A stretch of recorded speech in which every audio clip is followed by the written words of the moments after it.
Assalamualaikum warahmatullahi taala wabarakatuh. Sebelumnya, perkenalkan nama saya Sofia Turiskia dengan NIM 23381072062. Di sini saya akan memenuhi tugas ujian akhir semester linguistik dengan judul Sejarah dan Aliran-aliran Linguistik. Sejarah dan aliran-aliran linguistik.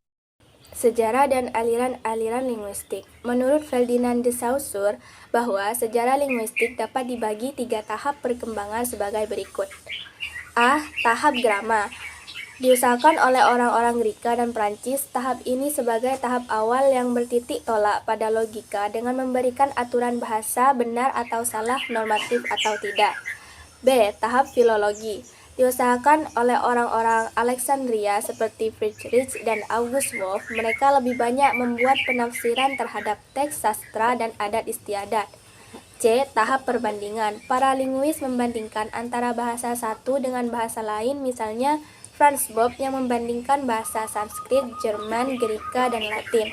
Perjalanan linguistik hingga dewasa ini pada dasarnya melalui 3 periode perkembangan, yaitu periode awal, periode perkembangan, dan periode pembaruan. A. Periode awal. Pada periode awal dicirikan oleh faktor logika. Periode awal ini terbagi atas beberapa masa, yaitu sebagai berikut. A. Masa India.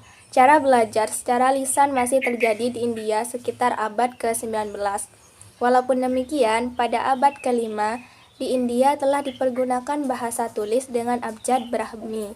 Pada saat itu, mempelajari bahasa India ditujukan bukan untuk mengetahui hakikat bahasa, melainkan untuk kepentingan agama dan hikmah yang ada dalam kitab Veda. B. Masa Yunani. Pandangan orang-orang Yunani terhadap bahasa pada saat itu bertitik tolak dari filsafat. Para filosof misalnya Plato mempersoalkan hubungan antara lambang dan acuannya dalam percakapan Kratilos dan Kratilus. Sokrates menyatakan bahwa lambang harus sesuai dengan acuan Aristoteles. Aristoteles juga menyatakan bahwa hubungan antara lambang dan acuan bersifat konvensional. C. Masa Romawi. Pembagian kelas kata pada masa Yunani kemudian pada masa Romawi. Karangan Dionysius dan Thrax menambahkan kelas kata yang baru, yaitu numeralia atau kata bilangan. Tokoh Romawi, Varro, dalam bukunya De Lingua Latina telah membicarakan etimologi, morfologi, dan sintaksis. Pada masa itu telah dibedakan kajian bahasa secara logika dan secara gramatikal. Di samping itu juga telah diciptakan berbagai istilah teknis berhubungan dengan bahasa. D. Masa pertengahan. Pada masa ini, pendidikan Latin sangat berperan. Ada 2 hal yang dikemukakan mengenai perkembangan linguistik, yaitu munculnya kaum modiste dan tata bahasa spekulatif. E. Masa Renaissance. Renaissance diartikan sebagai masa kehidupan kembali mempelajari bahasa-bahasa kuno, seperti Yunani dan Romawi. B. Periode perkembangan. Pada periode perkembangan, sejak abad ke-18, bahasa tidak lagi dipelajari sebagai alat, melainkan dipelajari sebagai objek.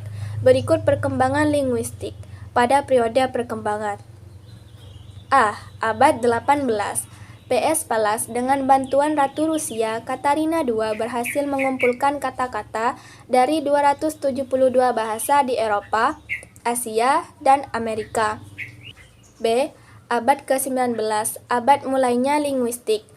Ada beberapa tokoh pada abad ke-19 ini, yaitu Ebi Kondylet, Johann Gottfried Herder, Friedrich von Schlegel, and A.W. Schlegel, Wilhelm von Humboldt, R.K. Rex, and Franz Bopp.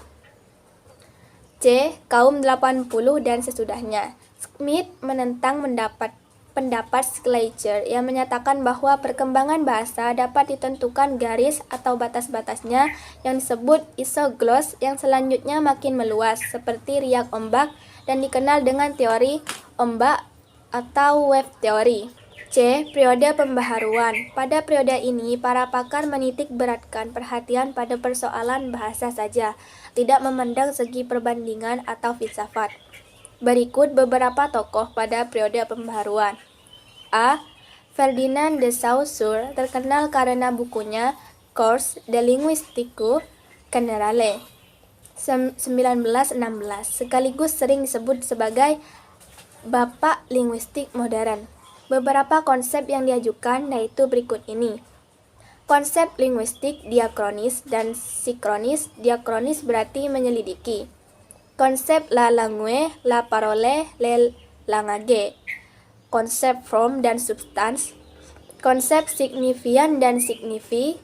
Konsep sintagmatik dan paradigmatik. Selain itu ada L. Bloomfield memperkenalkan konsep yang dikenal dengan nama aliran struktural dan Kenneth L. Pike yang mengemukakan paham takmemik.